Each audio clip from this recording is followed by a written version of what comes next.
Boa tarde, pessoal. Daremos continuidade, então, à nossa série de vídeos relacionados ao livro Teorias da Personalidade, a essa disciplina. E hoje daremos início ao nosso primeiro teórico, que foi Sigmund Freud. Também trabalharemos com Carl Gustav Jung e o Erik Erikson.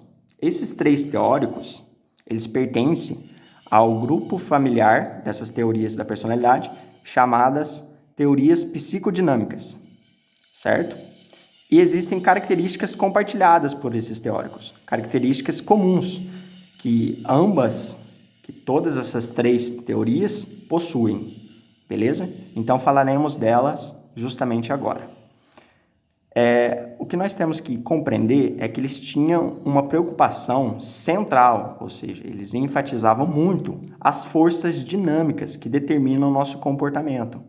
Então, eles estudavam as forças psíquicas que, de certa forma, moldam o que nós somos, moldam a forma que nós agimos, a forma com que nós pensamos, a forma que nós sentimos, e todas essas forças são importantíssimas para o desenvolvimento da nossa personalidade. Então, eles enfatizaram muito essas forças dinâmicas, tudo bem? Eles também utilizaram esse termo aqui, forças defensivas. Por exemplo, Freud utilizava o termo mecanismos de defesa, mas é basicamente a mesma coisa, que usamos justamente para lidarmos com essas forças dinâmicas, para nos protegermos dessas forças quando elas estão desequilibradas, quando elas estão produzindo muita ansiedade, que é justamente essa ênfase que eles dão. Eles estudaram muito o conflito intrapsíquico que essas forças, essas energias, esses impulsos geravam dentro da nossa psique. Porque, como o próprio nome diz, essas forças elas não são estáticas, elas são dinâmicas. Então, elas não são completamente constantes, elas variam. E às vezes elas podem produzir muita energia, esses impulsos podem ser muito fortes a ponto de desequilibrar uma mente, a ponto de desequilibrar a psique, se não for bem trabalhado, gerando um conflito intrapsíquico e também gerando uma ansiedade, resultando em uma ansiedade. Tudo bem? Então a gente tem que pensar na psique para esses três teóricos como forças dinâmicas que às vezes são harmônicas e às vezes não são harmônicas, são desarmônicas e que produzem conflitos internos, interiores. Tudo bem? Então, essa é a preocupação principal que ambos os teóricos tinham. Todos esses três tinham essa preocupação. Outros teóricos também da psicodinâmica também tinham essas preocupações, tá bom? São características compartilhadas por todos os teóricos pertencentes a esse grupo familiar, tá? Beleza, então eles enfatizavam o quê? Impulsos, forças, geralmente inconscientes, impulsos inconscientes, que nem temos consciência deles, que nem temos conhecimento. Quando a gente está falando de consciência, é como se nem conhecêssemos que existem essas forças e que elas determinam o nosso comportamento. Então, somos determinados, de certa forma, pelo desconhecido, pelo inconsciente, que é uma parte da nossa personalidade muito importante, que foi estudada a fundo por esses três teóricos, o nosso inconsciente, tá bom? Esse grupo familiar psicodinâmico, ele se originou a partir das teorias psicanalíticas de Freud, mas também inclui outras teorias que se basearam nas teorias de Freud e que têm essas características em comum. E eu coloquei aqui os dois exemplos que nós iremos trabalhar mesmo, mas existem outros, como a própria filha de Freud, a Anne Freud, tá bom? Então falaremos de Sigmund Freud, criador da teoria psicanalítica, conhecida como psicanálise. Todo o material que eu produzi, apesar de estar bem completo, ele basicamente é uma porta de entrada para esses teóricos. Falaremos mais de como esses teóricos viam a personalidade, mas suas teorias são bem mais abrangentes do que as apresentadas nesses vídeos. Então, eu recomendo a vocês que não conhecem esses teóricos a realmente lerem o livro Teorias da Personalidade, porque é um livro introdutório a diversas teorias distintas, porém, ele não fala tudo que esses teóricos trouxeram para o mundo da psicologia, tudo bem? Então, dito isso, vamos estudar como Sigmund Freud via a personalidade. Então, para começarmos a falar sobre a teoria de Freud, vamos entender essa teoria do iceberg aqui. Freud comparou a mente a um iceberg. Então, aqui eu fiz o desenho do iceberg e, basicamente, eu dividi em duas partes. Existe a parte que está acima do nível da água e existe a parte que está abaixo. A parte que está acima é a parte da consciência e a que está abaixo, a parte da inconsciência. A partir desse desenho, podemos constatar diversas coisas diferentes. Uma delas é que a parte que está abaixo do nível do mar é maior do que a parte que está acima.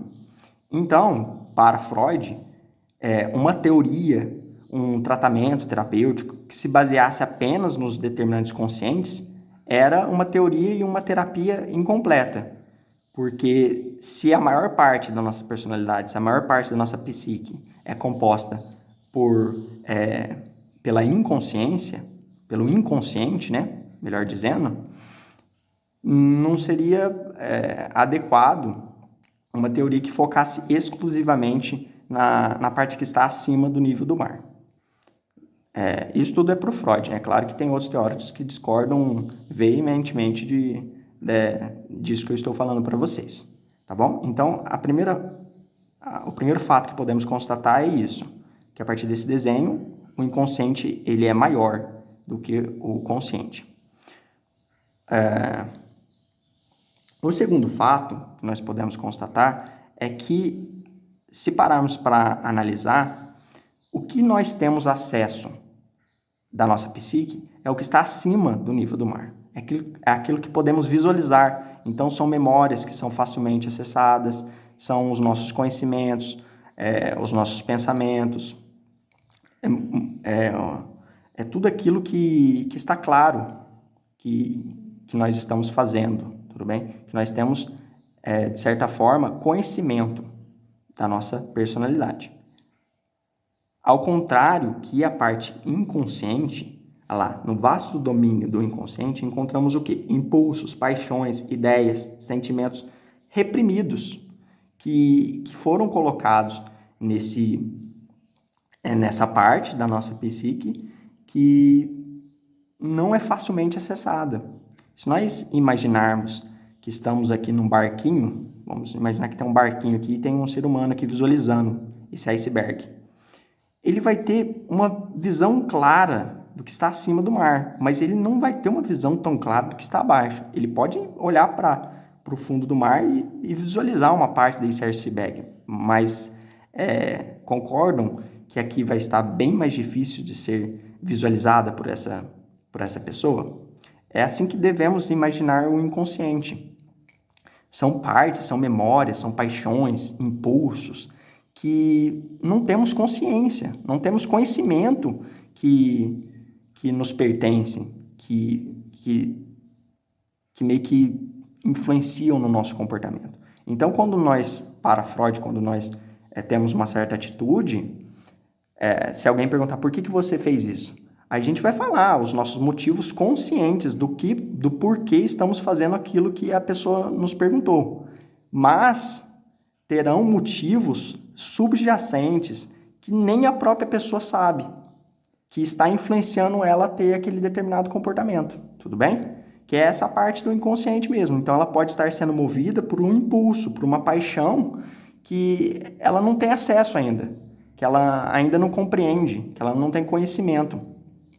A gente pode pensar também num ambiente que uma luz está batendo E a parte clara, a parte visível, é a parte do consciente. E a parte que está escondida, as sombras, que não podem ser visualizadas facilmente, é a parte do nosso inconsciente. Então, são várias comparações que podemos fazer com esse sistema, né, da mente consciente com a mente inconsciente, tá bom? A gente tem que pensar também que o inconsciente, ele é como se fosse um mundo subterrâneo, né? Como eu disse, ele ainda está escondido.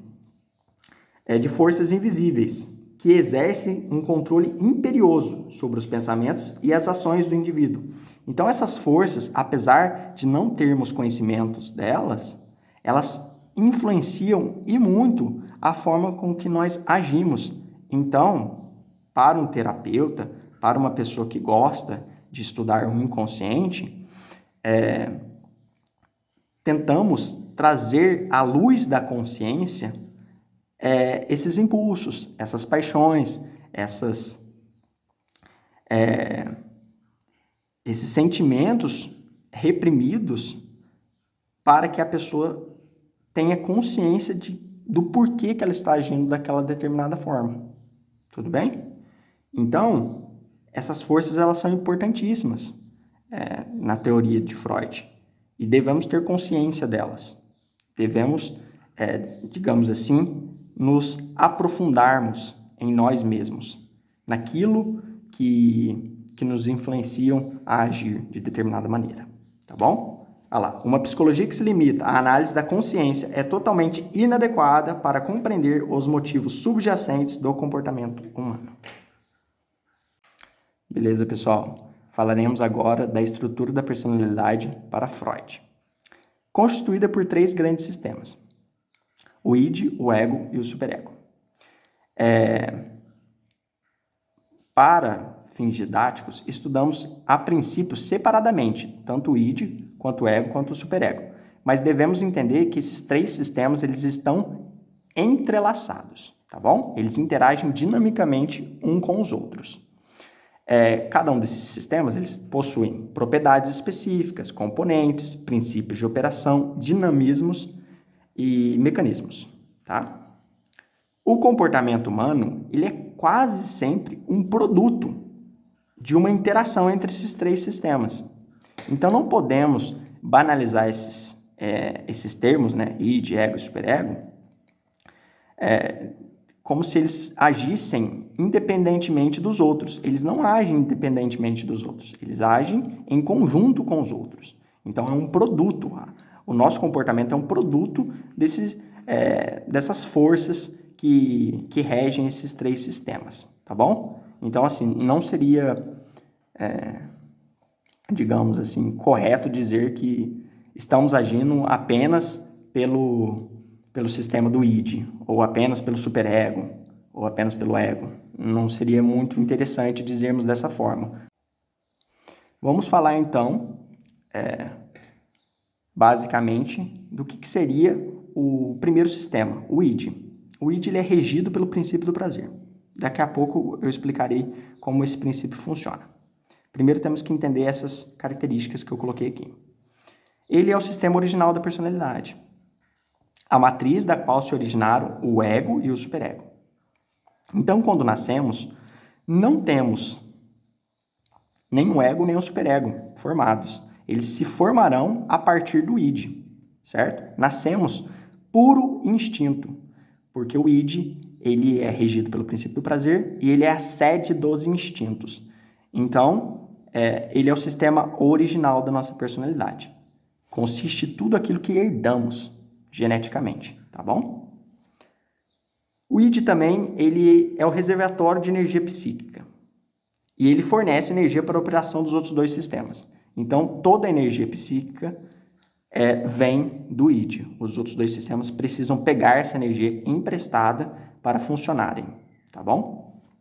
E essa ideia de que o id possui toda a energia psíquica, ela é super importante, como veremos adiante, tá? Essa última característica aqui é uma das mais importantes também.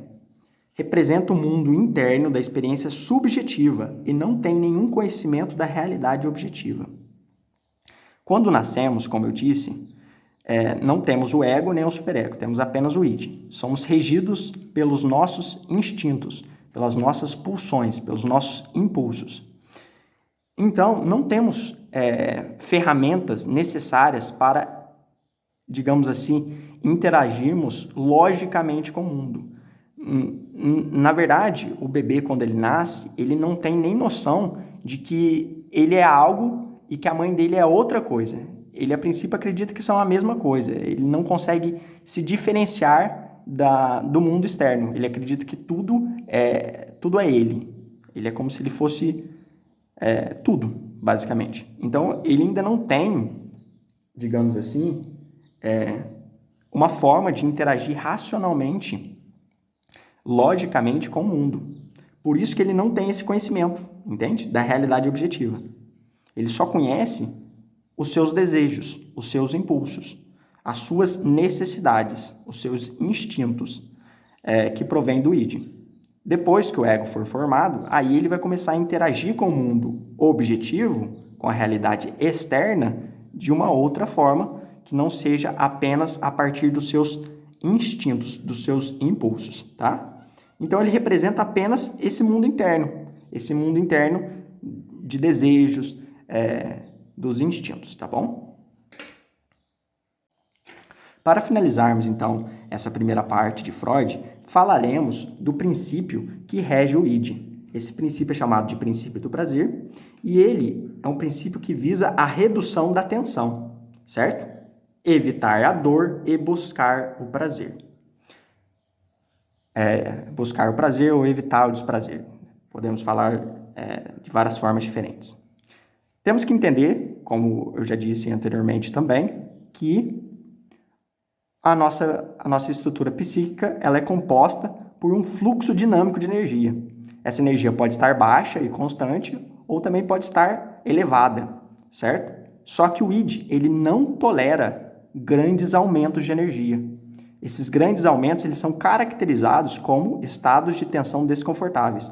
É como se estivéssemos sentindo uma pressão na nossa mente. E essa pressão ela é desconfortável, ela precisa ser descarregada de alguma forma. E é justamente o que esse princípio faz. Ele busca descarregar essa energia. Esses aumentos de energia, eles são aumentados devido a estímulos externos ou excitações internamente produzidas. Podemos pensar, um excelente exemplo para usarmos nesse caso, é a fome. Quando estamos saciados, quando acabamos de comer, não estamos tão tensos, não estamos tão tensionados assim, porque acabamos de saciar um instinto nosso, que é o instinto da fome, né? Buscamos o alimento para permanecermos vivos. E a partir do momento que comemos, descarregamos essa energia. Porque quando estamos com fome, vocês concordam comigo que estamos, de certa forma, em um estado de tensão? Esse estado de tensão, ele não é muito bem aceito pelo id, certo? O id ele vai buscar uma forma de buscar satisfazer esse nosso instinto, essa nossa pulsão. E ele busca diminuir essa energia através do processo primário.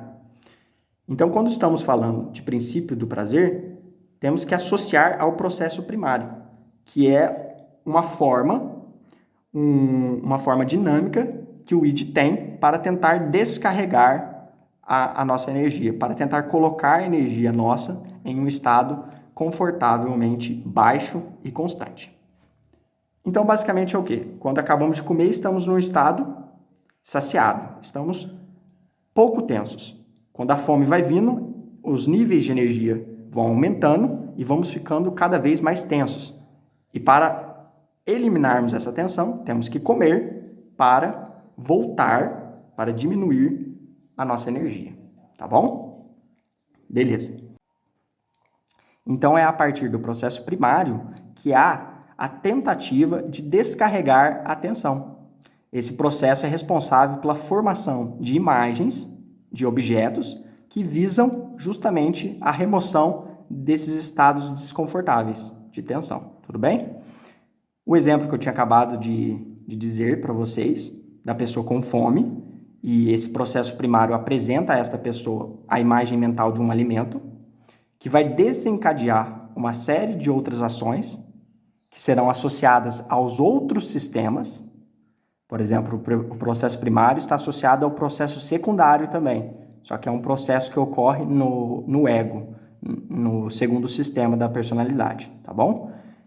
Porque somente o processo primário não é capaz de diminuir a tensão, ele necessita de outros processos. Mas, a princípio, é essa imagem mental que é gerada nesse processo que vai desencadear as outras ações da nossa psique, tá bom? Isso também vale para os outros instintos, como, por exemplo, o instinto da sede, que vai apresentar a pessoa a algum líquido, alguma bebida, um instinto sexual, que vai apresentar a pessoa alguma imagem mental erótica, e por aí vai. Então, todos os instintos que vão gerar esses aumentos de energia e, por consequência, vão colocar a nossa mente em um estado de tensão, vai necessitar que esse processo primário crie uma imagem e essa imagem vai ajudar a pessoa a tentar diminuir essa tensão, a descarregar essa energia, tá bom? Um exemplo que foi muito estudado por Freud foi o sonho. O sonho é justamente um exemplo excelente de processo primário. A pessoa está dormindo, está num estado de inconsciência, não tem consciência do que está acontecendo, e a nossa mente produz uma série de imagens que estão associadas à realização ou à tentativa de realização de um desejo, ou seja, de um instinto, tá bom? De novo, essas imagens mentais de realização são a única realidade conhecida pelo id. O id só conhece essa parte subjetiva, essas imagens mentais. Ele não conhece, ele não tem conhecimento da realidade externa. E é por isso que essa aula, ela necessita ser vista com a próxima aula, porque não tem como estudarmos apenas uma parte da personalidade. Temos que estudar as 3 partes e como elas trabalham em conjunto. Então, muito obrigado por verem esse vídeo e até a próxima.